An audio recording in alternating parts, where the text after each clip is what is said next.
want. The probability that they will have at least one girl. Let's try another one. The FICO score is commonly used as a credit rating. There is a 1% delinquency rate among consumers who have a FICO score above 800. If 4 consumers with FICO scores above 800 are randomly selected, find the probability that at least one of them becomes delinquent. And again, the key and how you know that this one's special is you see this at least one.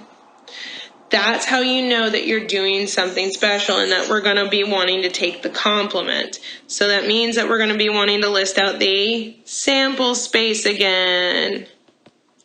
So what are all of our options? Well, we're selecting 4 people, 4 consumers, and we're worried about whether or not they're going to become delinquent. So what are our options? It could be that none of the 4 are delinquent. We'll shorten that to DEL for delinquent. 2, another option is that just 3 of them are delinquent. Another option is that only 2 are delinquent. And another option is only 1 is delinquent. Or best case scenario is we've already done none of the 4 being delinquent. Is worst case scenario is all 4 are delinquent. So what is included in what they want again? They said at least one of them becomes delinquent. At least one means that it could be 1, it could be 2, or it could be 3, or it could be all 4 become delinquent. That's what we want to find, is all of these probabilities and add them up. That's complicated. We're not going to do that. So we're going to find everything we don't want. Well, what we don't want then is that none of the 4 are delinquent.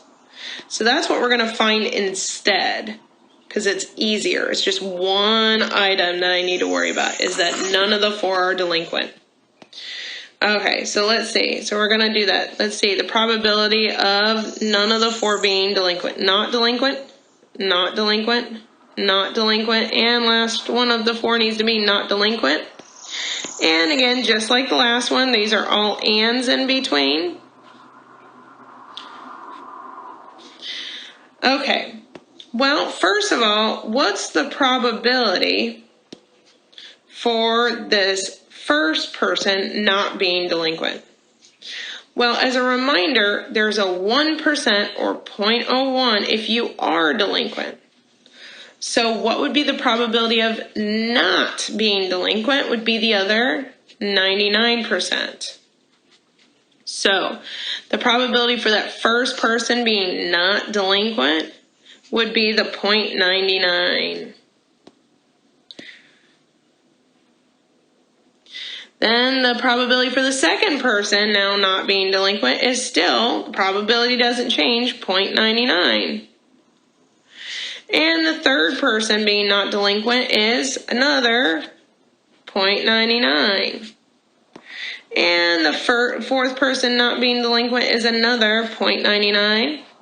And again, I want all of these to happen, so I am taking all 4 of these 0.99s and multiplying them together, or I can just rewrite it as 0.99 raised to there's 4 of them, so 4th power.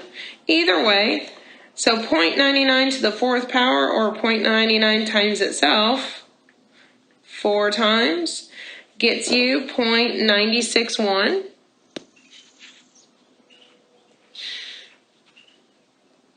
The problem is, that is not what we wanted.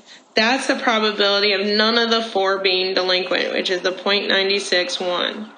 What we wanted is everything else. So how do I find that?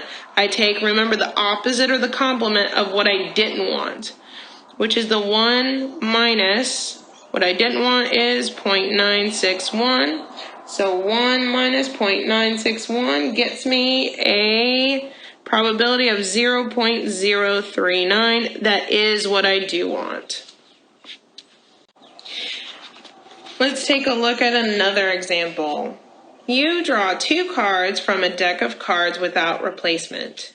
Very important, so I'm going to make sure I highlight that so I don't forget, without replacement. Determine the probability of selecting, here's another part that's really important, at least 1 diamond. So again, we're looking at, because of the at least 1, using some form of complement. So I need to list out the sample space if I'm going to use complement, so I know what I'm taking the complement of. So let's list out the sample space for the possibilities for the 2 cards we're selecting. And again, remember, we're worried about whether or not they're diamonds. So it could be that both cards are diamonds. It could be that we only have 1 diamond, which means we'll have 1 that isn't. Or we'll have both are not diamonds.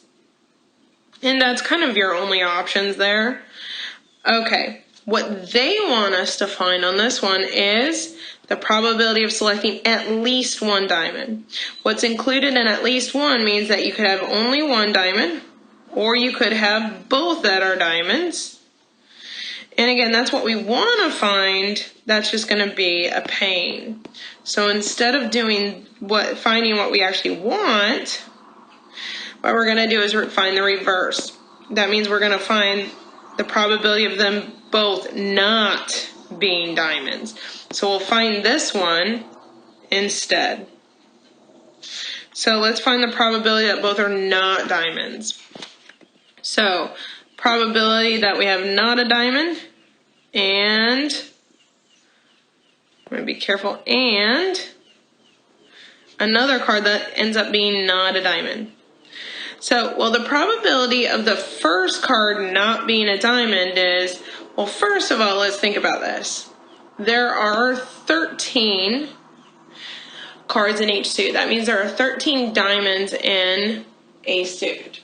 There are 52 cards in a deck. So how many of those cards are not diamonds?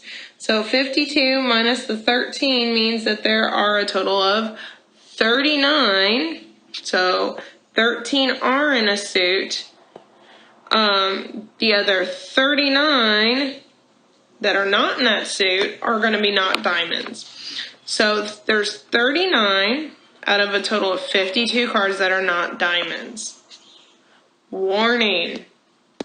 What did we say? Without replacement. So when we do our next one, when we do our and, remember and means that we are going to multiply.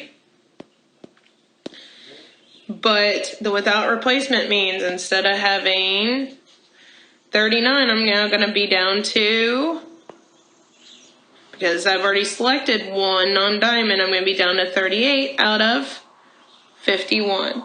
So multiplying straight across the top, 39 times 38 is, we've got 1,482. And we've got the 52 times 51 across the bottom, which is 2652. 2652. And then I'm not going to worry about reducing it. I'm just going to go ahead and turn it into a probability by going ahead and dividing everything out. And so we've got the 1482 divided by the 2652, which is a 0.56. And that's my final probability. That's your final probability, though, for what you don't want. Of them both not being diamonds is 0.56. We wanted everything else, which means we still need to take the complement, which means I actually need to do 1 minus what I was already given, which means 1 minus the 0.56, which gives me a probability of 0.44. And that's my final answer.